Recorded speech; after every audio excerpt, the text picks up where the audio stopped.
नमस्कार दोस्तों, हम हैं पूर्व जन्म की कहानियों के कथावाचक, past life regression expert, life and leadership coach Hitesh Chhabra. प्यारे दोस्तों, हमारे आज के इस वीडियो के अंदर हम एक ऐसी बहन की पूर्व जन्म की कहानी आप सभी के सामने प्रस्तुत करने जा रहे हैं जिन्होंने अपने पास्ट लाइफ रिग्रेशन के दौरान एक नहीं, दो नहीं, तीन नहीं, चार नहीं बल्कि पांच पास्ट लाइफ्स को एक्सपीरियंस किया। मेन इवेंट्स, वो जो पास्ट लाइफ हैं जो इन्होंने देखे, उनके जो है इनके सामने आ गए इनके पीएलआर के दौरान, और जो भी प्रश्न थे इनके मन में उसका उत्तर भी जो है ये बहन अपने पीएलआर के माध्यम से प्राप्त कर पाई। तो प्रॉब्लम बता देते हैं दोस्तों पहले तो कि क्या प्रॉब्लम ये बहन है जो अपनी लाइफ में फेस कर रही हैं। दोस्तों, सबसे पहली तो इन बहन ने ऐसा बताया कि इनको हमेशा से ऐसा लगता है कि जैसे कोई इनकी एनर्जी को सक कर रहा है, इनकी एनर्जी को खींच करके ले जाता है, और ये हमेशा जो है अपने आप को एक वीक एनर्जी के लेवल पे बहुत ज़्यादा वीक ये जो बहन है अपने आप को फील करती हैं। इन बहन ने कहा कि भाई मैं ना बचपन से सो नहीं पाती हूँ, लाइक बचपन से मुझे नींद नहीं आती है। ऐसा होता है कि अगर मैं रात को 9 बजे सोने का प्रयास करूं तो सोते सोते रात के 1-2 बज जाते हैं, तब जाकर के मेरे को नींद आती है। अच्छा, उसके अलावा इन्होंने बताया कि इनकी भ्रिकुटी में यहाँ और इनके हृदय में इनको ऐसी फीलिंग सी आती है कि जैसे काले रंग के डॉट हैं, जैसे काले रंग का परछावा है जो भ्रिकुटी के अंदर भी एक बिंदी सी है काली सी, और इनके हृदय में भी एक बिंदी सी है काली सी, है ना, जो कि यहाँ घूमती रहती है। और इनको लगता है कि ये जो काली जो बिंदियाँ हैं इनका कुछ ऐसा असर है इनके जीवन के ऊपर कि जो ये परमात्मा के साथ कनेक्ट होकर के जो अल्टीमेट पावर एक इंसान गेन करता है ना, कि जैसे जब हम शुरू में ध्यान लगाते हैं, शुरू में ध्यान लगाना सीखते हैं तो हमारे को कुछ भी फील नहीं होता, फिर धीरे धीरे फीलिंग आती है, फिर धीरे धीरे जो एनर्जी हम प्राप्त कर रहे होते हैं उसकी जो अनुभूति है वो बढ़ने लग जाती है, फिर बहुत सारे विशाल रूप में ना, कि जैसे बिल्कुल आकाश से गंगा नीचे उतर आई हो, जैसे हम गंगा स्नान कर रहे हों, शक्तियों की बनी हुई गंगा है ना, ऊपर से बिल्कुल परमात्मा का प्रकाश ही प्रकाश फील होने लगता है जैसे जैसे हमारा जो अभ्यास है वो बढ़ता जाता है। और फिर एक व्यक्ति जो इतनी साधना करता है तो फिर क्या होता है, वो एनर्जी धीरे धीरे स्टोर होने लग जाती है। फिर कितनी वो एनर्जी स्टोर हो सकती है आपके अंदर, उसकी कैपेसिटी भी आपकी बढ़ती जाती है कि कितना आप शक्ति, एक होता है शक्ति का आवाहन करना, एक होता है शक्ति को अपने अंदर समेट लेना, अपने अंदर समा लेना, उसकी भी क्षमता होती है, वो बढ़ती चली जाती है। अब दोस्तों, इन बहन के बारे में अगर हम आपको बताएं तो इनकी जो साधना है, मतलब एक होता है कि व्यक्ति सपना देखता है कि भी मेरी साधना है दिन में 8-10 घंटे में साधना कर सकूं। ये जो बहन है दोस्तों वाकई में इतनी साधना करते हैं, मतलब जब देखो परमात्मा की याद में बैठ जाएंगे, जब देखो परमात्मा की याद में रहेंगे, है ना, बहुत ज़्यादा मेडिटेशन करते हैं, बार बार डूब जाते हैं। अब आप सोचिए, व्यक्ति इतनी साधना कर रहा है, इतना मेडिटेशन कर रहा है, तो उसकी स्थिति तो ऐसी होनी चाहिए कि कोई अगर उसके सामने आ जाए तो उस मनुष्य आत्मा के वाइब्रेशन से दूसरी मनुष्य आत्मा के जो पाप हैं, उसकी जो एनर्जी है वो भस्म हो जाए। लोग इनके आसपास आकर के, इनके सामने खड़े होकर के, इनके पास बैठ कर के ऐसा फील करें कि जैसे हाँ भाई, मैं तो जैसे किसी मास्टर शांति के सागर के सामने बैठ गया हूँ या बैठ गई हूँ, और हाँ बिल्कुल बहुत अच्छा फील हो रहा है। ऐसा वाइब्रेशन ये जो बहन है, आइडियली जो इतने घंटे साधना करता हो, इतना उसका रूटीन हो, उससे इस प्रकार के वाइब्रेशन आने चाहिए। लेकिन ये बहन कहती है कि भैया ये जो डॉट्स है ना यहाँ पे और यहाँ पे, मुझे ऐसा लगता है कि जो भी पावर मैं गेन करती हूँ इन डॉट्स के माध्यम से वो पावर कहीं चली जाती है, कोई मेरी शक्ति लेकर के चला जाता है, कहीं तो मेरी शक्ति चली जाती है। मैं फिर भी इतनी साधना करने के बाद भी इतना वीक फील करती हूँ, तो मुझे इसके अंदर जो है इसका सॉल्यूशन चाहिए। क्यों है ये? अच्छा, उसके अलावा दोस्तों इनके संबंध संपर्क में जब ये पढ़ाई किया करते थे तो कॉलेज टाइम में एक कुमार था जो कि इनके संपर्क के अंदर आया, और आज ये कहती हैं कि भाई वो जो कुमार है, मैं तो साधना के मार्ग पे हूँ, उसको भी मैंने साधना के मार्ग पे डाल दिया है। लेकिन ये कहती है कि वो जो कुमार है उसके प्रति एक बहुत ही अलग सा आकर्षण मुझे फील होता है। और ये ऐसा भी कहती हैं कि भैया जब मैं जब कॉलेज में थी तो कुछ ऐसा होता था कि मैं न भी चाहूँ तो भी मेरी नज़रें जो हैं बार बार उसी लड़के को ढूंढती थी, और जैसे मैं छुप छुप करके उस लड़के को देखती भी थी। ये कहती हैं कि तब तो हमारा कुछ ऐसा हो गया कि भाई हमारी कोई बातचीत ठीक से हो नहीं पाई। लेकिन अब ये कहती हैं कि भैया वो ना दोबारा मेरे जीवन में आया, दोबारा मेरे संबंध संपर्क में आया। तो कहते हैं कि देखो मैं तो अच्छी पढ़ी लिखी हैं ये, और जॉब भी करती हैं, कोई बहुत अच्छी खासी जॉब भी करती हैं। तो ये कहती हैं कि भैया मैंने ना वो जो बच्चा है उसको भी परमात्मा के मार्ग पे डाल दिया है। लेकिन ये कहती हैं कि मैं जानना चाहती हूँ कि भी मैं फिर भी उसके प्रति इतना ज़्यादा आकर्षण क्यों फील करती हूँ, क्यों इतना ज़्यादा कनेक्शन उस लड़के से फील करती हूँ। और कहती हैं कहीं ना कहीं वो जो लड़का है वो भी बड़ा कनेक्शन सा फील करता है मेरे साथ, है ना।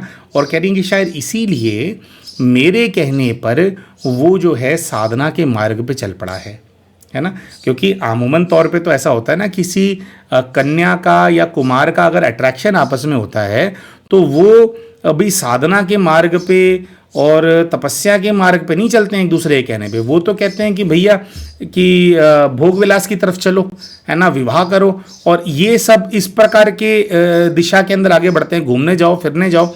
लेकिन ये कहते हैं कि भैया मैंने उसको कहा तो वो इस मार्ग पे चल रहा है, बहुत कह रही वो भी धीरे धीरे तपस्वी आत्मा बनता जा रहा है। लेकिन ये कहती हैं कि भी जब तपस्वी वो है, तपस्या मैं कर रही हूँ, तो मेरे मन में उसके लिए भाई की फीलिंग होनी चाहिए, पूरी तरह से क्लीन फीलिंग होनी चाहिए। ये कहती है मैं बड़ी कंफ्यूज्ड हूँ कि ये क्लीन फीलिंग मेरे मन में क्यों नहीं है उस आत्मा के प्रति, क्यों मेरा एक आकर्षण जो है उस आत्मा के प्रति इतना ज़्यादा है। तो दोस्तों ये जो सारी चीज़ें हैं इनका उत्तर ये बहन अपने पीएलआर के माध्यम से प्राप्त करना चाहती थी। अब दोस्तों एक बहुत ही विशेष चीज़ है ना जो कि इस केस में हुई, जो कि आई थिंक पहली बार ही हो रही होगी। किसी आत्मा का हम पीएलआर कर रहे हैं, सहायता करने का प्रयास कर रहे हैं, लेकिन आत्मा ने ऐसी बात कही होगी हमारे को। तो हुआ क्या दोस्तों, इनका पास्ट लाइफ रिग्रेशन करने से पहले लगभग 1-1.5 महीना पहले हमने इनसे कॉन्वर्जेशन किया था, इनका जो केस है उसको अच्छे से समझा था। तो इनका केस समझ करके हमने इनको कुछ साधना की प्रैक्टिस दी थी कि भाई जो आप अलग से करते हो अपना मेडिटेशन वो ठीक है, लेकिन कुछ कुछ उनको जैसे हमारे कुछ हमने प्लेलिस्ट भेजे थे कि आपको ये वाली साधना करनी है, ये वाली करनी है। तो जिस दिन इनका पास्ट लाइफ रिग्रेशन था तो हमने इन बहन से पूछा कि बहन आपने की थी वो सब, आपको ये वाला मेडिटेशन बताया था, किया था, जैसे उनको चक्रा हीलिंग हमने रेकमेंड किया था कि रात को सोने से पहले भी आप ये करो। क्योंकि जिन लोगों को इंसोम्निया की शिकायत होती है, नींद नहीं आती है, तो बाबा ने वो चक्रा हीलिंग की एक प्लेलिस्ट बनवा रखी है, 1-1 घंटे की वीडियोज़ है उसके अंदर हर चक्रा की। तो वो हमने उनको दी थी कि बहन ये रात को ना डेली 1 आवर आपको लेट करके ये वाला एक एक करके एक चक्रा के ऊपर फोकस करके आपको पूरा सुनना है, जैसा जैसा उसमें बोला जा रहा है फील करना है और वो करना है। तो ये आप करेंगे तो आपको आसानी से नींद, थोड़े समय में ही नींद आने लग जाती है। इंसोम्निया के अंदर बहुत फ़ायदा करते हैं चक्रा हीलिंग। अगर आप लोग भी चाहें तो अपने हमारा वाला जो ये विघ्नहर्ता चैनल है इसके अंदर अगर आप देखेंगे तो प्लेलिस्ट के अंदर आपको चक्रा हीलिंग की मिल जाएगी, तो आप भी चाहें तो अभ्यास कर सकते हैं। तो इन बहन ने हमारे को ये बात बोली, कह रही कि भैया देखो मैंने चक्रा हीलिंग करने का प्रयास किया लेकिन मुझसे हुआ नहीं। तो हमने पूछा क्यों, कहती है कि भैया देखो जब भी मैं वो चक्रा हीलिंग मेडिटेशन करती हूँ और वो करती हूँ ना, कह रही मेरे अंदर से मुझे बहुत ज़्यादा ये फीलिंग आती है कि जैसे आप कोई मेरे बहुत बड़े दुश्मन हो। हमने कहा ये क्या बात कर रहे हो, कह रही हाँ, कह रही भैया बहुत ज़्यादा मुझे दुश्मनी की फीलिंग आती है और मुझे ऐसा लगता है कि भाई या तो मैं आपकी ये मेडिटेशन सुनूंगी तो आप मुझे मार दोगे या मैं आपको मार दूंगी। तो हमने पूछा कि बहन ऐसी फीलिंग क्यों आती है, क्या है, कह रही भैया मुझे नहीं पता। उन्होंने बोला कि भैया मैंने बहुत बार वो करने का प्रयास किया, कह रही मैं कर पाती हूँ वो मेडिटेशन, लेकिन आपकी जो आवाज़ मुझे कानों में पड़ती है तो मुझे यही फीलिंग बार बार आती है कि आप कोई मेरे बहुत बड़े दुश्मन हो। तो दोस्तों इनका जब पास्ट लाइफ रिग्रेशन किया गया तो वो वाली जो दुश्मनी है इनके पीएलआर के माध्यम से वो दुश्मनी भी सामने आ गई, है ना। तो क्या दुश्मनी है इनके और हमारे बीच में, और क्या हमारे को क्लीन करना है, क्या परमात्मा ने हमारे को ये मौका दिया कि अब बस सब कुछ अब सेटल करके अब आगे बढ़ना है, सारे बंधनों से मुक्त होना है। तो ये भी एक मतलब बड़ी विशेष अलग सी चीज़ है जो इनके केस के अंदर आई। तो इनकी सारी प्रॉब्लम्स को लेकर के ही इनका पास्ट लाइफ रिग्रेशन किया गया था, लेकिन वो दुश्मनी वाली फीलिंग इनको क्यों आ रही है अंदर से, उसके बारे में भी जो है ये जो बहन है अपने पीएलआर के माध्यम से जान पाई। तो प्यारे भाइयों और बहनों, इन बहन ने अपने पूर्व के जीवन के अंदर क्या देखा, इसके बारे में अभी आप सभी को हम बताएंगे, लेकिन उससे पहले एक छोटा सा अपडेट। अप्रैल के महीने में शुरू हो चुके पास्ट लाइफ रिग्रेशन के कोर्स के बारे में आप सभी के साथ हम साझा करना चाहते हैं। दोस्तों, आज 16 अप्रैल 2025 है और आज ही के दिन जो पास्ट लाइफ रिग्रेशन का कोर्स है उसकी क्लासेस शुरू हो चुकी हैं। दोस्तों, आज मॉर्निंग में सुबह 7 बजे जो मॉर्निंग ग्रुप है 7:30 बजे हमने उनकी क्लास कराई है, और आज ही के दिन शाम को 8 बजे जो इवनिंग ग्रुप के अंदर जो लोग पास्ट लाइफ रिग्रेशन सीखना चाहते हैं, जैसा कि आपको पता है कि ये जो कोर्स है 2 अलग अलग ग्रुप्स के अंदर हो रहा है। एक ग्रुप है मॉर्निंग वाला और एक ग्रुप है इवनिंग वाला।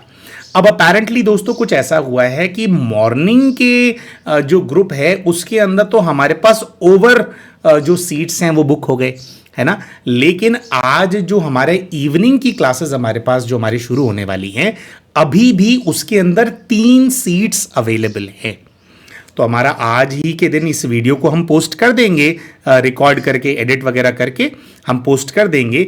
अगर आप में से कोई ऐसा भाई या कोई ऐसी बहन है जो कि ये पास्ट लाइफ रिग्रेशन के कोर्स के अंदर एनरोल करना चाहते थे, लेकिन शायद अब आपको ऐसा लग रहा है कि अभी एनरोल करने की अपॉर्चुनिटी तो नहीं है क्योंकि कोर्स तो शुरू हो गया है, तो अगर कोई भी भाई या कोई भी बहन 8 PM to 9:30 PM क्लासेस होती हैं इवनिंग वाले ग्रुप के अंदर, कभी 8 PM शुरू होगी, कभी 8:30 PM शुरू होगी, इसके बीच में इवनिंग क्लास के अंदर क्लासेस हैं। अगर अभी भी आप ये सोच रहे हैं कि भाई मुझे भी ये कोर्स करना है, मुझे भी सीखना है कि दूसरों को उनकी पास्ट लाइफ में कैसे लेकर के जाया जाता है, कैसे उनके जो ये ब्लॉकेजेस होते हैं उनको क्लियर किया जाता है, कैसे उनकी सहायता की जाती है, अगर आप भी ये सीखना चाहते हैं, इस कोर्स के अंदर एनरोल करना चाहते हैं, तो आप हमारी टीम को व्हाट्सएप मैसेज के माध्यम से 9518081745 ये जो फ़ोन नंबर है इसके ऊपर आप हमारी टीम को व्हाट्सएप मैसेज भेज करके संपर्क कर सकते हैं कि जो पीएलआर कोर्स है उसकी सारी जानकारी आपके साथ शेयर कर दी जाए। तो हमारी टीम जो है वो व्हाट्सएप मैसेज के माध्यम से आपके साथ जानकारी शेयर कर लेंगे। तो अगर आप आज भी अगर आप चाहें तो इवनिंग वाला जो ग्रुप है उसके अंदर आप एनरोल कर सकते हैं। आज जो क्लास है वो 8 PM होने वाली है, तो 7 PM तक का जो टाइम है वो हम इसके अंदर रख लेंगे कि अगर हमारे पास और 2-3 अगर एनरोलमेंट्स आते हैं तो उनको हम एक्सेप्ट कर लेंगे। तो आइए दोस्तों हम बात करते हैं कि जब ये बहन अपने पूर्व के जीवन के अंदर गई तो जो पहला जीवन इनको दिखाई दिया वो पहला जीवन कौन सा था, उसमें किस प्रकार के दृश्य थे। 1-2 बातें बस आपको हम बताना चाहते हैं दोस्तों। इनके केस के अंदर जो पास्ट लाइफ दिखाई दे रही थी वो ऐसे पैटर्न में नहीं दिखाई दे रही थी कि बिल्कुल रीसेंट वाली, फिर उससे पीछे, फिर उससे पीछे वाली लाइफ, इस तरह से नहीं दिखाई दी। ना ही ऐसा दिखाई दिया कि बिल्कुल पीछे की लाइफ दिखाई दी, फिर थोड़ा आगे, फिर थोड़ा आगे, बीच बीच में से भी कोई लाइफ दिख गई, फिर आगे की कोई लाइफ दिख गई, फिर बिल्कुल पीछे की लाइफ दिख गई। इनके केस में ऐसे हो रहा था कि जैसे जैसे बात खुलती जा रही थी और प्रश्न मन में इमर्ज होते जा रहे थे, तो उनके प्रमाण जो है ये पास्ट लाइफ के अंदर ये जो बहन है वो स्विच कर रही थी। ओवरऑल 5 पास्ट लाइफ जो हैं ये जो बहन है इन्होंने अपनी जो है वो देखी। अच्छा, एक तो ये वाली बात है दोस्तों कि वो बीच बीच में। दूसरा ये है दोस्तों, इनके पास्ट लाइफ के अंदर ये अकेले पास्ट लाइफ के अंदर ट्रैवल नहीं कर रहे थे, बहुत सारी सोल्स की एनर्जीज ट्रैवल कर रही थी, बहुत सारी चेतनाएं हैं जो कि इनके साथ ट्रैवल कर रही थी, जो कि इनके ऊपर रुष्ट थी, जो कि इनसे नाराज थी, इनको अलग अलग प्रकार के ताने मार रही थी, इनको धिक्कार रही थी, मतलब ऑलमोस्ट बिल्कुल ऐसे ऐसे थूकना होता है ना किसी के ऊपर, इस प्रकार से वो बिहेवियर कर रहे थे। और जब ये वाली जो सोल्स, जैसे क्या होता है वो साथ में ट्रैवल कर रहे होते हैं, तो जो पीएलआर थेरेपिस्ट है ना, अब वो भी दिख रहे हैं, तो उनके साथ भी हमारा काफी जो है कॉन्वर्जेशन होता रहा पास्ट लाइफ रिग्रेशन के दौरान कि भाई आप इनको ऐसा क्यों बोल रहे हो, वैसा क्यों बोल रहे हो, इसका एक्सप्लेनेशन दो, आप क्या अभी भी इनको परेशान करते हो क्या, या आप बस पुरानी कोई चेतना हो। इसमें भी थोड़ा फर्क होता है दोस्तों कि साथ में इविल स्पिरिट्स का रहना या परेशान स्पिरिट्स का रहना, या दृश्य में गए तो बस पूर्व में वो जो चेतनाएं थी वो चेतनाएं बात करती हैं। थोड़ा सा इसमें डिफरेंस होता है। ये इसके ऊपर अलग से वीडियो बना करके हम बता देंगे कि बस एक चेतना के साथ कॉन्वर्जेशन होना और किसी स्पिरिट के साथ कॉन्वर्जेशन होना, इसमें क्या फर्क होता है, इसको थोड़ा अलग वीडियो बना करके हम एक्सप्लेन करेंगे। तो बहुत सारी सोल्स की एनर्जीज जो थी उन्होंने इनको घेर रखा था, और वो भी साथ साथ में जो इनका पीएलआर कर रही थी। इनफैक्ट वही दिखा भी रहे थे कि देख क्या हुआ क्या हुआ कैसे। अच्छा, तो सबसे पहले तो दोस्तों इनको जो दृश्य दिखाई दिया, सबसे पहला और सबसे पहली लाइफ के अंदर दिखाई दिया, वो इनको जौहर का दृश्य दिखाई दिया। इनको ऐसा दिखाई दिया कि ये एक राजपूत महिला हैं और एक स्थान है जहां पर वो जौहर की जो अग्नि होती है, वो जो कुंड होता है, उसके अंदर अग्नि धधक रही है, ज्वाला उसके अंदर से निकल रही है, और इनको वो जैसे जयकारे लग रहे हैं ना देवी माँ के नाम के, और जयकारे लगा लगा करके एक एक करके सारी वीरांगनाएं जो हैं अग्नि कुंड के अंदर कूदती जा रही हैं, अपने देह का त्याग करती जा रही हैं, जैसे अग्नि के अंदर है ना विलीन होती जा रही हैं। तो चीख चीख है वहां पे चिल्ला रही हैं, क्योंकि अगर कोई वीरांगना कूदेगी लेकिन अग्नि के अंदर तो शरीर जलता है ना, तो उसको तकलीफ तो होती है शरीर की, है ना। जब आप त्याग कर रहे हो शरीर को, आप जीवित हैं और आप अग्नि में कूद गए, तो वो सब इनको दिखाई दे रहा है। तो इनको ऐसा दिखाई देता है कि इनकी जिम्मेवारी है एंश्योर करना कि जौहर प्रॉपरली सक्सेसफुल हो। सब कूदेंगी और अंत में फिर इनको जो है उसके अंदर जंप करना है ना, सब कुछ इनको कराना है। इनका ऐसा कोई पद है, इनकी ऐसी रिस्पॉन्सिबिलिटी है। अच्छा, क्या हो रहा है, तो ये कह रहे हैं कि कोई वो अफगानी राजा है ना, तो उसने आक्रमणकारी है, उसने आक्रमण कर दिया है, और जो इनके जो युगल हैं, जो इनके पति हैं, है ना, अपेरेंटली अनफॉर्चुनेटली उनकी डिफीट हो गई है, हार हो गई है। तो जौहर क्या होता है कि अभी ये जो विदेशी आक्रमणकारी थे, है ना, वो आकर के लूटपाट मचाएंगे, बहनों के साथ दुष्कर्म करेंगे। तो राजपूत वीरांगनाओं का क्या होता है, संकल्प होता है कि भाई मेरे शरीर को तुम हाथ नहीं लगा पाओगे, ना, तो उससे पहले वो भस्म कर देती हैं, है ना। तो बाहर जो वीर हैं वो वीर गति को प्राप्त हो गए, और यहाँ पे जो सारी वीरांगनाएं वो कूद रही हैं। लेकिन क्या हो रहा है कि क्योंकि इनको इंश्योर करना है, तो इनको ऐसा दिखाई दे रहा है कि अब जो अग्नि धधक रही है और सभी वीरांगनाएं कूद रही हैं, तो वो जो उनकी चीखें निकल रही हैं उसकी वजह से कुछ कुछ डर आ रहा है इनके अंदर। तो ये कदम आगे नहीं बढ़ा पा रही हैं। तो जब ये कदम आगे नहीं बढ़ा पा रही हैं, तो इनको दिखाई देता है कि कोई जैसे कोई और शक्ति है जो वहां खड़े होकर के उनको मोटिवेट कर रही है कि भाई ये सब वो हो रहा है, तेरे करने से सब कुछ हुआ है, तेरे कहने पे सभी अग्नि कुंड में कूद रही हैं, तेरे को कूदना ही पड़ेगा। और साथ साथ में जो शक्ति वहां पर है वो किसी प्रकार के ताने भी मार रही है इनको, बार बार इनको बोल रही है कि तेरी वजह से सारे कुल का नाश हो गया, तेरी वजह से इतना बड़ा युद्ध हो गया, तू इसके लिए रिस्पॉन्सिबल है। तो फिर यहाँ पर फिर वो जो वहाँ पे एनर्जी हैं जो इनके साथ इनको मोटिवेट कर रही हैं, थोड़ा हमने उस सीन को रोका और उनसे कॉन्वर्जेशन किया कि माँ आप इनको ऐसा क्यों कह रहे हो, भाई ये तो भाई जैसे एक आक्रमणकारी अगर किसी भी बहाने से हमारे ऊपर आक्रमण करेगा, हमारे देश के ऊपर वो करेगा, तो ये तो होता ही है, वीर गति को प्राप्त होते ही हैं। आप इसके लिए इसको क्यों बोल रहे हो रिस्पॉन्सिबल है, ये तो अपनी जिम्मेवारी निभा रही है ना, कूद रही है ना आग के अंदर, यही तो कर सकती है वीरांगना, और क्या कर सकती है ना। तो वो कह रही हैं कि नहीं, यही रिस्पॉन्सिबल है, इसने यहाँ के सारे जो बेटे हैं उनको मरवा दिया, इसकी वजह से युद्ध हुआ, इसकी वजह से युद्ध हुआ, यही इसी के रट लगाई जा रही है। तो थोड़ा सा यहां पर हम उस एनर्जी पे हावी होने का प्रयास कर रहे थे, है ना। तो कैसे दोस्तों, ये ना टाइम ट्रैवल भी होता है एक प्रकार से। तो टाइम ट्रैवल करके हम यहां बैठे हैं इस युग के अंदर और बात कर रहे हैं उस एनर्जी से जिसने उस समय पर इनको मोटिवेट किया, है ना, चैनल खुल गया कॉन्वर्जेशन का। तो उन्होंने बहुत ज्यादा यहां पर एक्सप्लेन नहीं किया, लेकिन उन्होंने कहा कि ये जो धरती है इसको बर्बाद करने का जो कारण है ना, वो यही है। वो लॉजिक नहीं समझ रहे थे, बस वो यही बोले जा रहे थे कि यही कारण है, यही कारण है। और फिर करते करते इनको नज़र आता है कि भाई जैसे फिर सब कूद गए, तो फिर इन्होंने अपना जो है वो आत्मदाह कर लिया, इन्होंने भी उसके अंदर छलांग मारी, और बिल्कुल वो जो बिल्कुल तड़पते हुए वो जो वहाँ पे इनको जो दृश्य है वो नज़र आया। अब हमने कई सारे क्वेश्चंस पूछे थे उनसे, तो लॉजिकली ये वाली बात बैठ नहीं रही थी कि इनको क्यों बोला जाएगा कि इसके रिस्पॉन्सिबल तुम हो, इस भूमि का विनाश कराने के रिस्पॉन्सिबल तुम हो।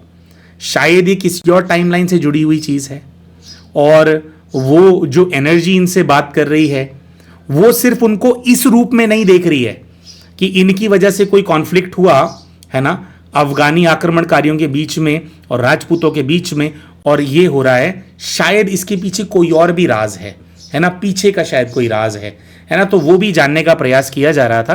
तो जैसे हमने कहा कि माँ आप इतने ज्यादा रुष्ट हैं, है ना, तो आगे का आप और जो है जीवन दिखाइए और देखिए क्या है, क्या इसका जो आप ताने मार रहे हो क्या इसका कारण किसी और जीवन में भी छुपा है। तो वहां से जवाब आया कि हाँ, एक नहीं कई ऐसे जीवन हैं जिसके अंदर इसका जो राज है वो छुपा हुआ है। ये तो जैसे हमें बर्बाद करने के लिए आई है, ऐसा बोला। और ऐसा बोल करके इनको जो है एक दूसरे जीवन का दृश्य जो है वो नजर आने लगा। तो आइए दोस्तों बात करते हैं कि जो फिर नेक्स्ट लाइफ इन्होंने देखा, तो कुछ ऐसा हुआ कि ये जो जौहर वाला इवेंट था ये हुआ था जिस समय में उसके 100, 200, 300 साल बाद का एक दूसरा जीवन इनको नजर आया। उसके बाद में फिर से इन्होंने जन्म लिया, और ये देखते हैं कि ये एक हिंदू राजघराने की ये जो महिला हैं, है ना, ये खुद एक प्रिंसेस हैं, एक राजकुमारी हैं और कृष्ण भक्त हैं। और इनका जो विवाह है उसको एक मुगल राजा है, मुगलों के अंदर राजा है, उसके साथ इनका विवाह कराया जा रहा है।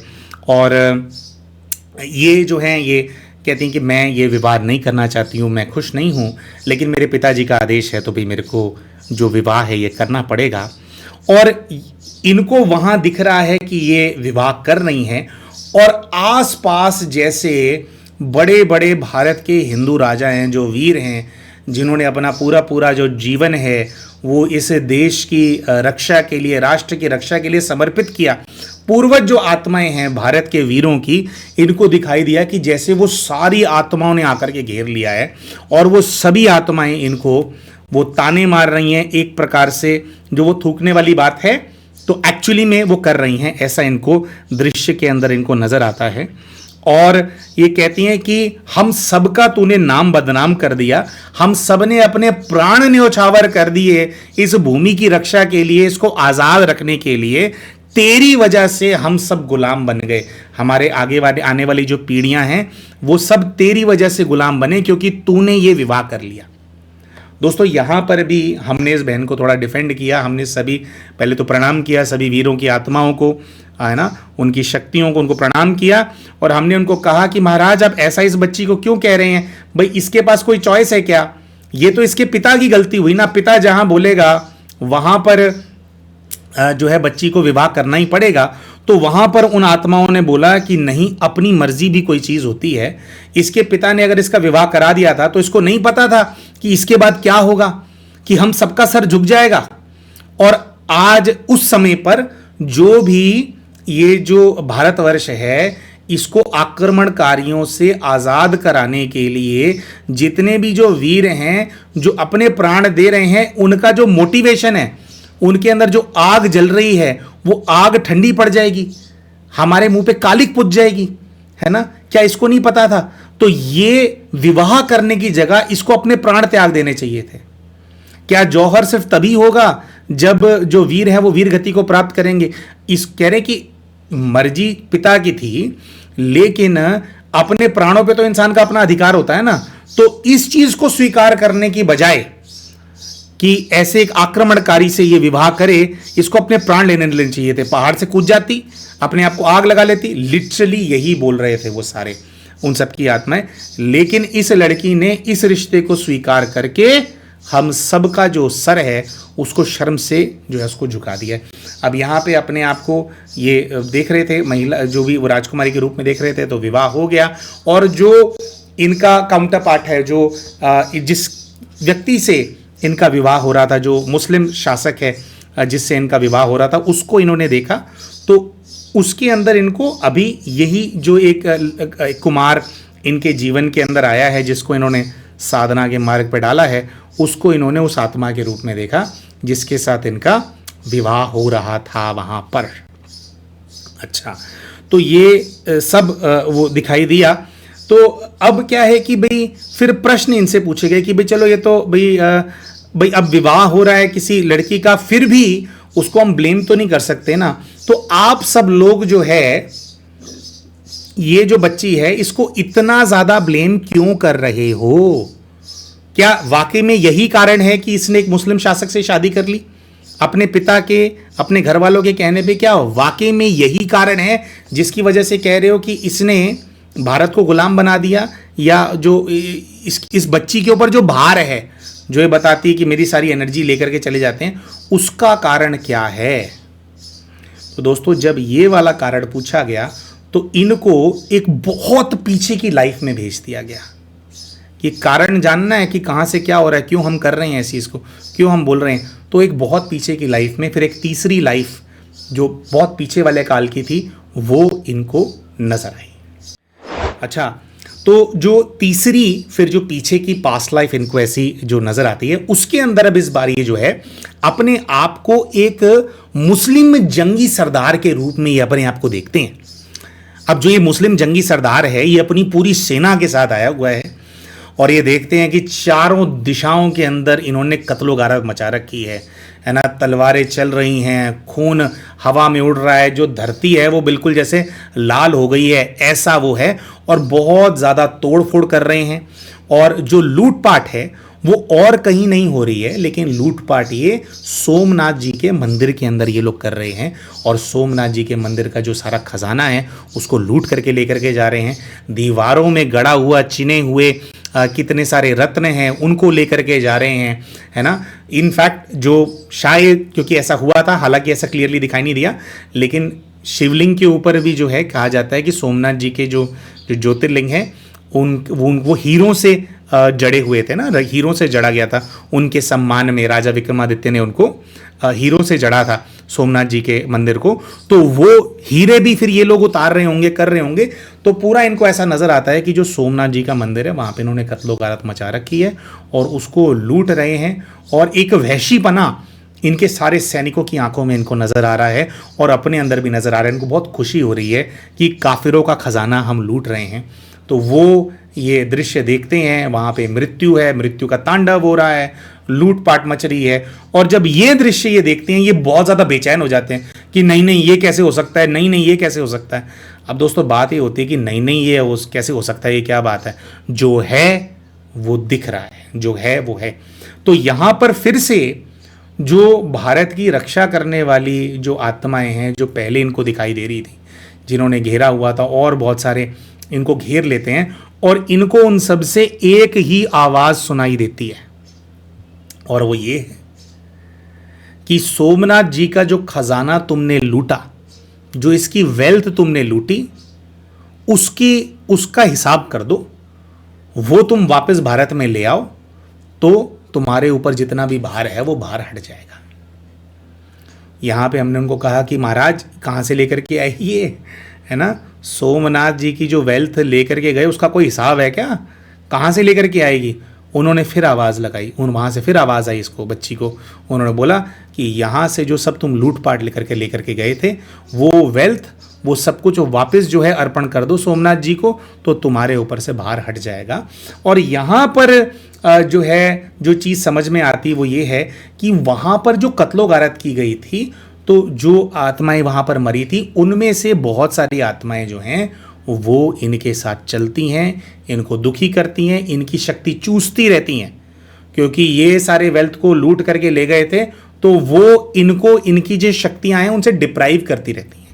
इसीलिए ये जितनी मर्जी आज के डेट में इस रूप के अंदर जितनी मर्जी भक्ति कर लें, जितनी मर्जी साधना कर लें, वो सब कम पड़ जाती है। क्योंकि वो सारी जो एनर्जी है वो सोल्स इनसे खींचती रहती हैं, क्योंकि उनको ये है कि ये हमारी सारी धन संपदा ले गई थी। तो वो आप देख लो कितना पुराना ये किस्सा है और कहाँ से ये गजनी हुआ था। आई थिंक आज से 1000 साल पहले हुआ था ये। तो तब से लेकर आज तक भी जितने जन्म लिए उसके अंदर ये सारी सोल्स इनके पीछे पड़ी रही हैं, इनको करप्ट करती रही हैं, इनकी शक्ति को चूसती रही हैं, जिसकी वजह से भी आगे चल करके इन्होंने जब हिंदू परिवारों में भी जन्म लिया तो गलत इन्होंने डिसीजन लिया। एक छोटा सा इन्फ्लुएंस ये भी है। दूसरा एक बड़ा कारण भी है जो कि अंत में जाकर के हम आपको बताएंगे कि क्यों फिर हिंदू परिवारों में इन्होंने जन्म लिया। अच्छा, आप ये देखेंगे इस आत्मा का पाठ इनका अपेरेंटली अनफॉर्चुनेटली इनका पाठ कुछ इस प्रकार का है कि जब ये मुस्लिम आक्रमणकारी थे तब तो डायरेक्टली ही इन्होंने वो किया, लेकिन भारत में जैसे वो आत्मा होती है ना, वो पूरा नहीं कर पा रही होती, वो भी उसकी और भूख उसकी रह गई होती है। तो जब हिंदू परिवार के अंदर भी जन्म लिया तो भी किसी ना किसी ऐसी चीज़ की निमित्त बन गए जिससे कि हम और ज़्यादा गुलाम हो गए, जिससे कि हम और ज़्यादा वो हो गए। आइए दोस्तों बात करते हैं कि जब इनको हमने फिर ये एक्सप्लोर करना स्टार्ट किया, हमने इनको बोला कि भाई अच्छा आप ये बताओ कि आप ये क्यों कह रहे हैं कि हम आपके बहुत बड़े दुश्मन हैं, आपको दुश्मन वाली एनर्जी हमसे क्यों फील हो रही है। बाकी सब चीज़ों का तो इनको जवाब मिल रहा था। इनको ये भी पता लग गया कि वो जो कुमार है उसके प्रति इनका आकर्षण क्यों है, क्योंकि उनके साथ युगल रहे हैं ये, है ना। और फिर इनको ये भी जो है उसका आभास हो गया था कि भाई इतना भार किस चीज़ का है। वो मोहम्मद गजनी के रूप में इन्होंने देखा कि भाई इन्होंने मंदिर को लूटा था। तो फिर क्या होता है जब हम ये प्रश्न पूछते हैं दोस्तों, तो इनको एक चौथा पास्ट लाइफ दिखाई देता है।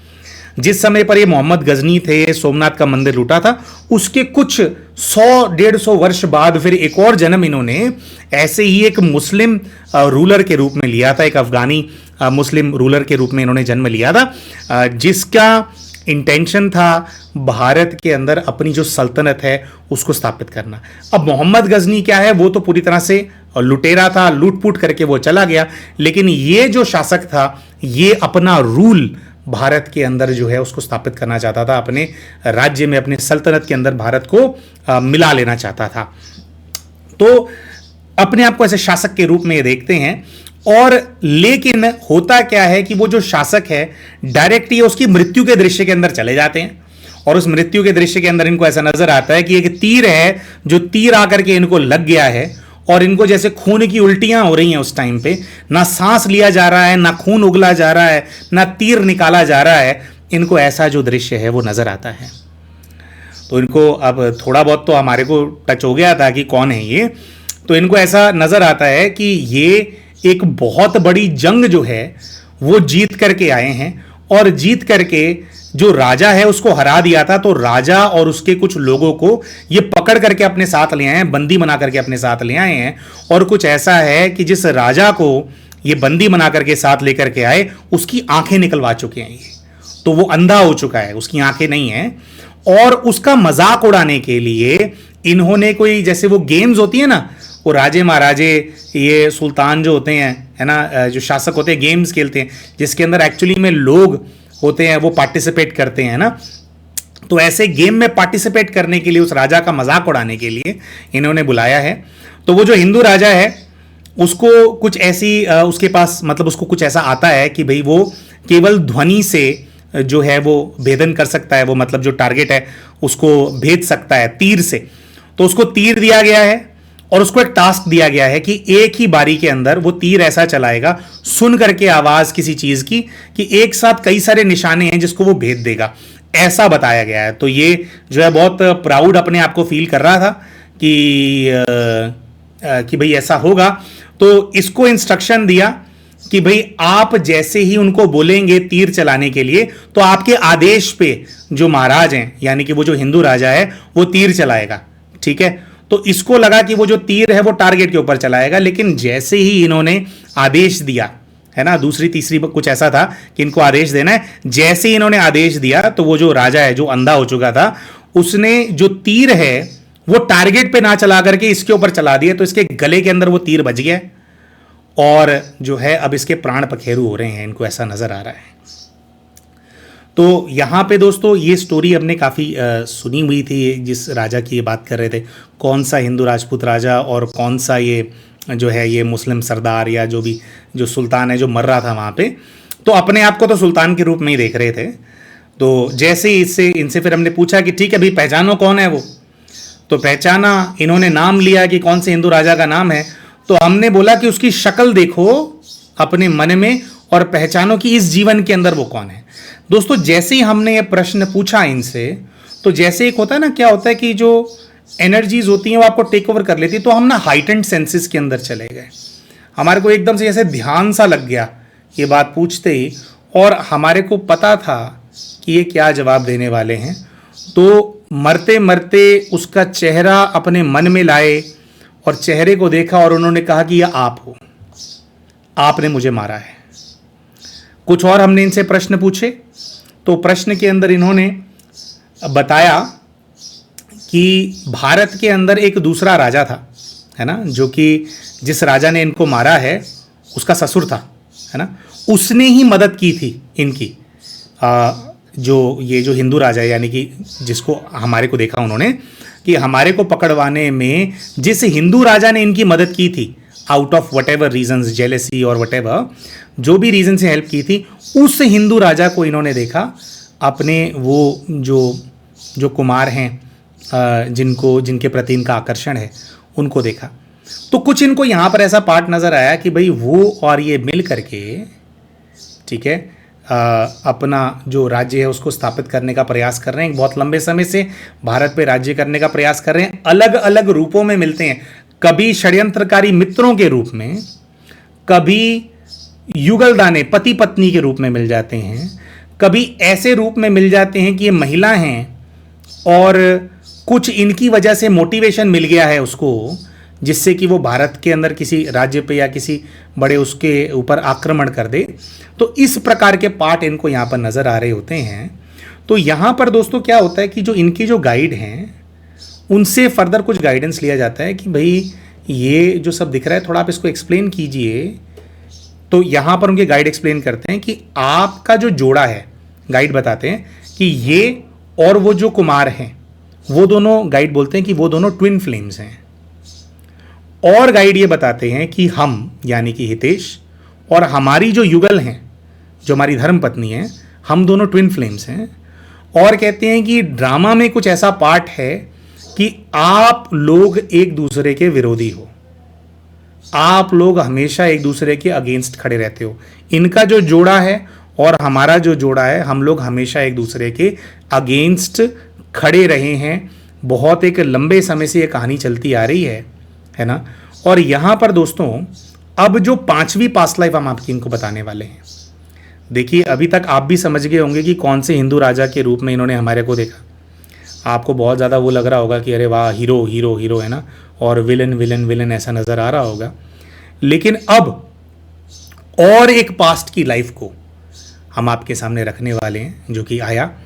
और आपको याद होगा दोस्तों, हमने एक वीडियो बनाया था इस चीज़ के ऊपर कि पिछले 1200 वर्षों से, 1300 वर्षों से हम अल्पायु हैं, हमारी मृत्यु बहुत जल्दी हो जाती है। जिस जीवन के अंदर हम साधना करते हैं, तपस्या करते हैं, केवल तपस्या के बल पे ही हमारी जो है आयु वो कुछ लंबी खिंचती है, वरना पिछले 1250 सालों से हम बिल्कुल अल्पायु हैं। अल्पायु मतलब ऐसा कभी 20 साल की उम्र में मर गया, कभी 22 साल की उम्र में मर गया, कभी 26 साल की उम्र में मर गया। इनफैक्ट ये जो हिंदू राजा मरा था ये भी 25-26 साल का ही था जिस टाइम पे मरा था, क्योंकि इसको तीर से मार दिया तो उसको छोड़ा थोड़ी होगा, उसको भी मार दिया था वहाँ पे। फिर अब उनके उसमें कई थ्योरीज हैं कि वहाँ पे इनके सिपाहियों ने मार दिया था उनको, या उनके एक साथी थे, उन्होंने पहले उनके प्राण लिए फिर अपने प्राण ले लिए थे, है ना। तो ये आ रहा था। तो ये अब ये हम अल्पायु क्यों हैं, उसके अंदर हमने कुछ कारण दिए थे। तो वो जो अल्पायु वाला वीडियो है उसका हम डिस्क्रिप्शन में लिंक जरूर देंगे, वो वीडियो आप जरूर देखना, क्योंकि उसके अंदर हमने पहले एक्सप्लेन किया हुआ था इस चीज को, जो पार्ट हमारे को अपना पहले से पता था। यहां पर इनका जब पीएलआर किया तो इसके अंदर भी वो वाला पार्ट खुल गया, वो वाला कारण सामने आ गया, है ना, कि हम ये 1200 1250 सालों से क्यों अल्पायु हैं, क्यों लड़ रहे हैं इन लोगों के साथ, है ना। और भी कई सारी ऐसी आत्माएं हैं जिनके साथ युद्ध करते करते बहुत ही ब्रूटल डेथ्स जो हैं हमारे को मिली हैं, हमारे को झेलनी पड़ी हैं, बहुत बहुत ब्रूटल डेथ्स हमारे को झेलनी पड़ी हैं। इनफैक्ट जो हमारा बिल्कुल रिसेंट जो पास्ट लाइफ है, जिसके बारे में शायद हमने किसी वीडियो के अंदर बताया होगा, उसके अंदर हम एक सिख महिला थे और 1984 के दंगों के अंदर हमारे को बहुत ब्रूटली मारा गया था, है ना। तो क्यों इतने लंबे समय से ये आत्माएं ब्रूटली हमारे को मार रही हैं, क्या उसका कनेक्शन है? वो कनेक्शन इनका जो 5वां पास्ट लाइफ हमने जो देखा उसके अंदर निकल करके आया। डायरेक्ट कनेक्शन वाली आत्मा जो है हमारे को मिली। एक और बात आपको हम बताना चाहते हैं दोस्तों, हमने अपने जीवन के अंदर ऐसा देखा है कि जब भी हमें हमारे किसी पास्ट लाइफ के बारे में पता लगता है तो वो एक सोर्स से कभी पता नहीं लगता। ये जो चीज़ यहाँ पर हुई, ये होने के बाद क्या हुआ कि जिस राजा ने इनको तीर मारा था, उनके साथ उनके एक साथी थे, है ना, बहुत ही उनके विशेष साथी थे। वो जीने मरने में दोनों साथ में थे, है ना। तो जो वो साथी थे वो मतलब एक प्रकार से ना वो बहुत उस जीवन के अंदर ही बहुत ध्यानी आत्मा थे, वो बहुत कुछ उनको दिखाई दे जाता था। तो वो जो व्यक्ति हैं, वो जो आत्मा है, वो हमारे अभी संबंध संपर्क के अंदर है। यहां पर ये वाली चीज इन्होंने कंफर्म करी, वहां पर ऑलरेडी उनको कई दिनों से इस चीज का साक्षात्कार हो रहा था कि हम वो वाले राजा हैं, और जो हमारे साथी हैं, है ना, जो दोनों फिर साथ में मरे थे, दोनों जो मित्र साथ में मरे थे, वो मित्र वो हैं, उनको ऐसा नजर आ रहा था। और उनके साक्षात्कार के अंदर उनको ये भी नजर आया था कि जैसे हम जो राजा हैं और हमारी जो धर्म पत्नी थी उस जीवन के अंदर, उसको अब इनके पीएलआर में हमारी धर्मपत्नी का सामने नहीं आया, लेकिन वो जो दूसरी बहन है जिनको साक्षात्कार हो रहा था इस चीज़ का, उस साक्षात्कार के अंदर उन्होंने बताया कि आप वो राजा हो, आपको तो मैं बहुत टाइम से ये वाले साक्षात्कार मेरे सामने हो रहे हैं, और आपकी जो अभी जो युगल हैं वो उस जीवन में आपकी युगल ही थी, है ना।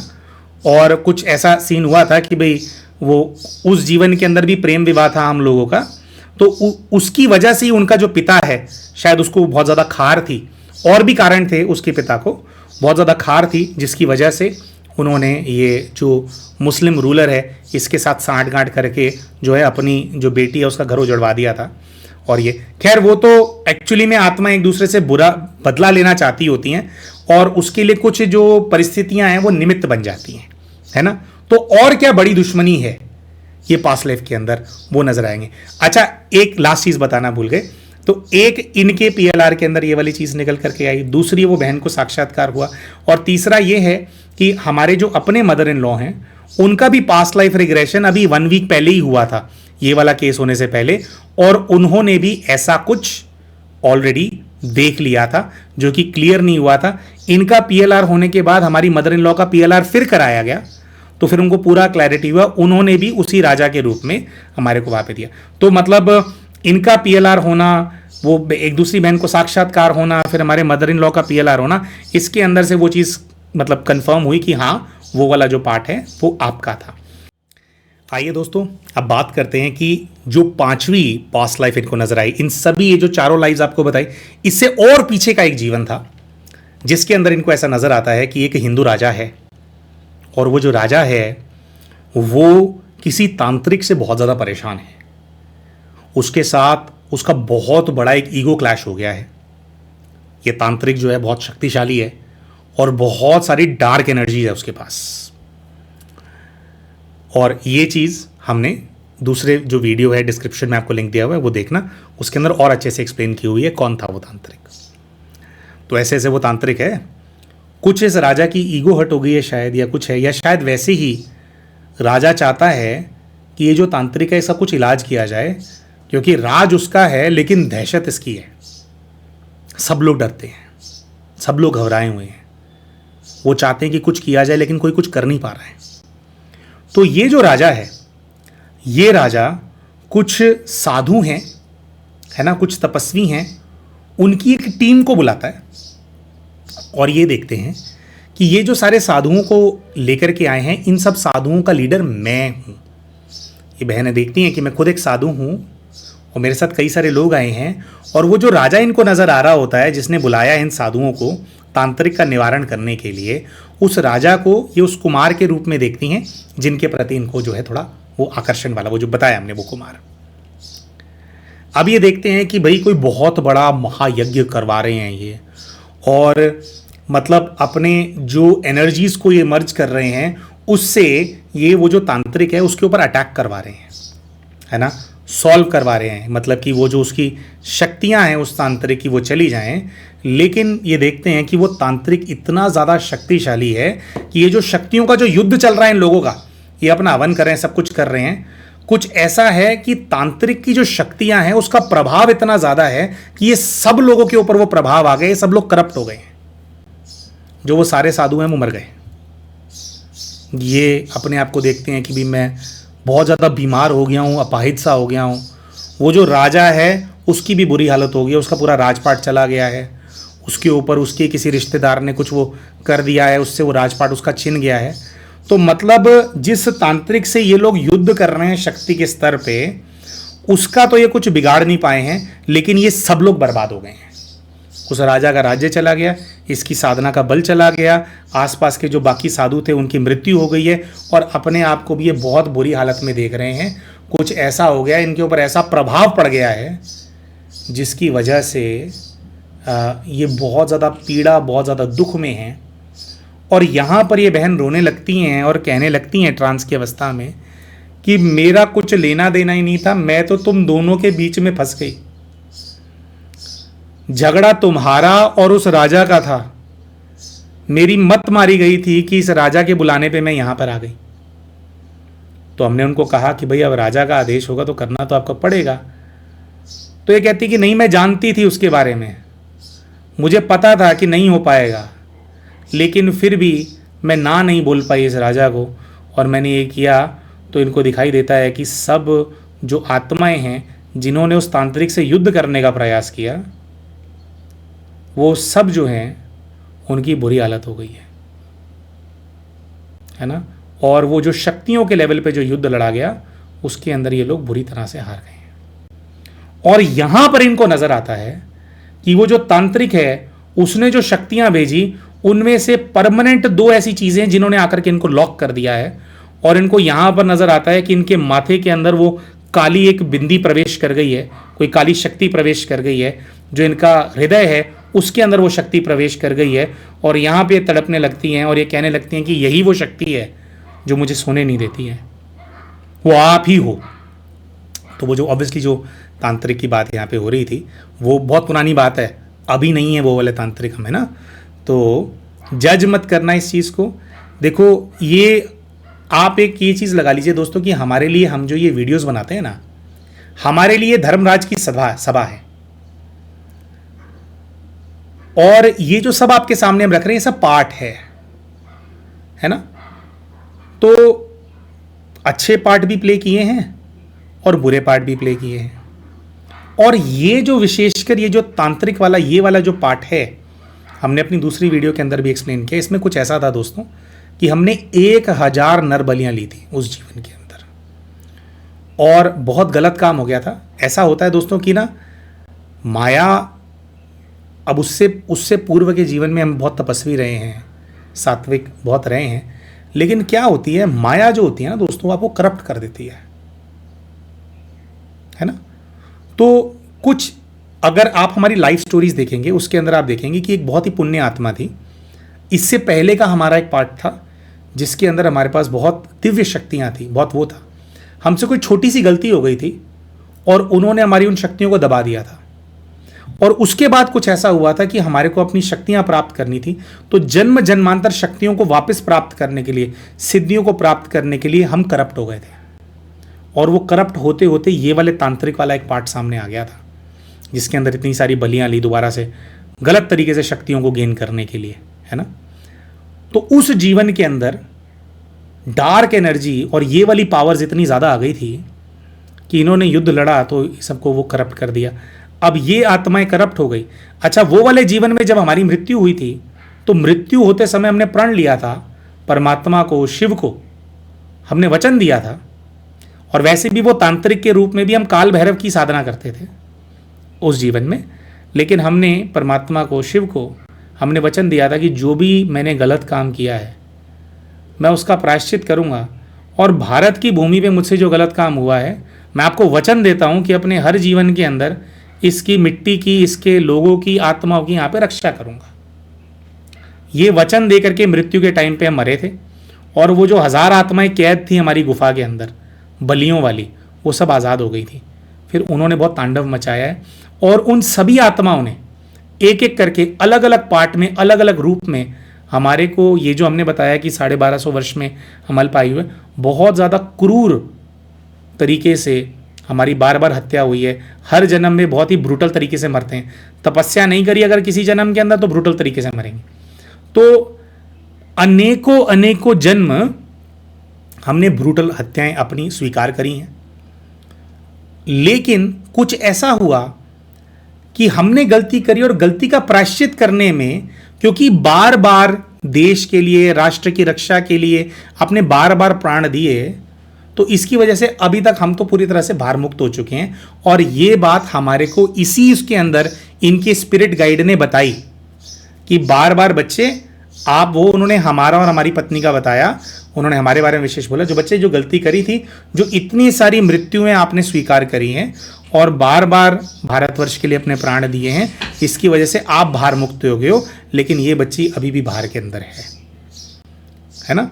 तो इनको हमने करप्ट किया, हम तो सुधर गए और ये बीमार हो गए और गलत काम करने लगे, गलत तरीके के जन्म लेने लगे। उसी भारत भूमि की आत्मा उसी भारत की भूमि को गुलाम बनाने लगे बार बार, है ना। तो और भार चढ़ता गया। एक और विशेष बात दोस्तों हम यहां पे बोलना चाहेंगे कि देखिए, जब आसुरी शक्तियों का प्रभाव होता है, मान लो हमने कोई प्रभाव, हमारी वजह से इनके ऊपर कोई प्रभाव आ गया, उसके बाद भी जो आत्मा होती है उसके पास अपनी चॉइस होती है कि वो अब क्या करेगी। वो तपस्या के बल से उस भार से मुक्त होगी, उस शक्ति से मुक्त होगी, या उसके कहे पे अब वो चलने लगेगी, अब वो गलत काम करने लगेगी, है ना। अगर करप्ट हो गई तो वो गलत काम करने, फिर भी हमारे हाथ में होता है ये, है ना। फिर भी हमारे अपने हाथ में होता है कि नहीं, मैं नहीं करूँगा, कितना भी इंस्पिरेशन आता हो गलत काम नहीं करूँगा, हम चूज कर सकते हैं। तो एक बार हमारा बुरा पार्ट हुआ, उसके बाद हमने सेवा करना चूज किया तो हम फ्री होते गए, और इनका कुछ न्यूट्रल सा पार्ट था और ये लोग गलत काम फिर करते चले गए। बहरहाल वो जो, अब क्योंकि कुछ ऐसा था कि हमारे ही किसी पूर्व के जीवन में, हमारी ही किसी पूर्व में जो शक्तियां थी उनके बल से इनको करप्ट किया था, तो यहाँ पर फिर हमारे को जो गाइड हैं, बाबा का आदेश आया कि बच्चे आप आओ, आपने भेजा था, आपके आदेश से ये प्रभाव हट जाएगा। तो फिर उसके अंदर वैसे तो हमारे को बहुत कमेंट्री करानी होती है, बहुत कुछ कराना होता है, लेकिन इस केस के अंदर बस जो है हमने बोला कि आप देखो कि हम वहाँ पर आ गए हैं, इन्होंने देखा कि हम वहाँ पर आ गए हैं, और हमने जो है कुछ थोड़ा बहुत इनको इंस्ट्रक्शंस दिए, और हमने कहा कि ये जो आपके ऊपर भार डालने वाले, ये जो प्रभाव आपके ऊपर पड़ा हुआ है, हम इन शक्तियों को आदेश देते हैं मुक्त होने का। तो बिल्कुल आप देखो कि हमने अपने हाथ में उन शक्तियों को ले लिया है, आपसे ले लिया है और उनको मुक्त कर दिया। तो जैसे ही दोस्तों ये दृश्य हमने इनको इमर्ज कराया कि हम उनको आदेश दे रहे हैं कि आ जाओ, छोड़ दो इसको और तुम मुक्त हो जाओ, उनको मुक्त कर दिया उन शक्तियों को, तो इनको ऐसा नज़र आता है कि ये बिल्कुल एकदम हल्की हो गई है। इन्होंने कहा कि मेरे को बिल्कुल अभी ऐसा लग रहा है कि अब मैं आराम से सो पाऊंगी। यही तो था, ये कोई बहुत बड़ा बंधन था ये। तो ये इनको, एक तो जो वो ब्लैक डॉट्स वाली चीज़ थी उससे, क्योंकि हम ही निमित्त बने थे वो ब्लैक डॉट्स डालने का, तो वो फटाफट वो जो ब्लैक डॉट्स है वो निकल गई सेशन के अंत में। दूसरा दोस्तों, सोमनाथ जी की वेल्थ को कैसे रिटर्न कर पाएंगे, इसके लिए क्या साधना।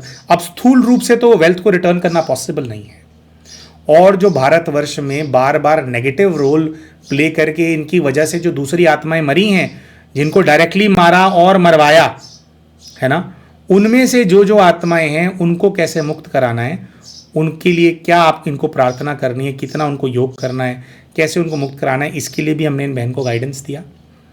सोमनाथ जी की जो कर्जा है वो स्थूल रूप से तो वापस दे नहीं पाएगा, इतना कर्जा है ना। अरबपति भी, वो जो लूट लिया गया ना, अगर कोई अरबपति भी होगा ना, वो भी सोमनाथ जी का कर्जा ना चुका पाए, इतना धन और इतना वैभव था। लेकिन इनको साधना के माध्यम से परमात्मा से लूटी हुई वेल्थ को परमात्मा के ध्यान से ही कैसे उनके चरणों में अर्पण करना है, उसकी विधि और उसकी साधना के क्या इनको करना है, उसके लिए भी जो गाइडेंस है इन बहन को हमने दिया। तो दोस्तों ये जो वीडियो है विशेष, बिल्कुल अंत में हम ये बोलना चाहेंगे दोस्तों, हमने इसलिए वो किया कि जब हम किसी आत्मा को एक बुरा पार्ट प्ले करते हुए देखते हैं, बहुत बार हम देखते हैं कि हमारे जीवन में लोग हैं वो बहुत बुरा पार्ट प्ले कर रहे हैं, हम क्या करते हैं, उनको जज करने में लगे रहते हैं।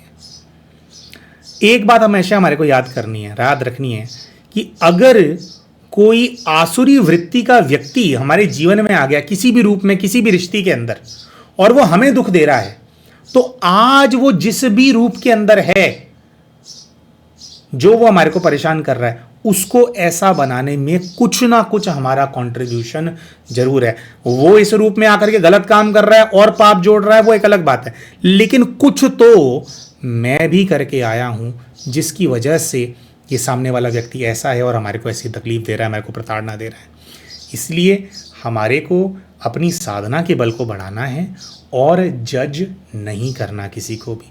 अपनी स्थिति को बेहतर बनाने पे फोकस हमारे को करना है। परमात्मा से, शिव से शांति की शक्ति लेकर के, पवित्रता की शक्ति लेकर के, प्रेम की शक्ति लेकर के चारों ओर फैलाते जाना है। उनके अलग अलग स्वरूपों की शक्ति को धारण करके इस प्रकृति का कल्याण करो, क्योंकि कुछ ना कुछ गलती प्रकृति के भी प्रति करके आए हैं, उसको गुड वाइब्रेशन दो। धरती पर रहने वाली सभी आत्माओं को गुड वाइब्रेशन दो, जीव जंतुओं को वाइब्रेशन दो।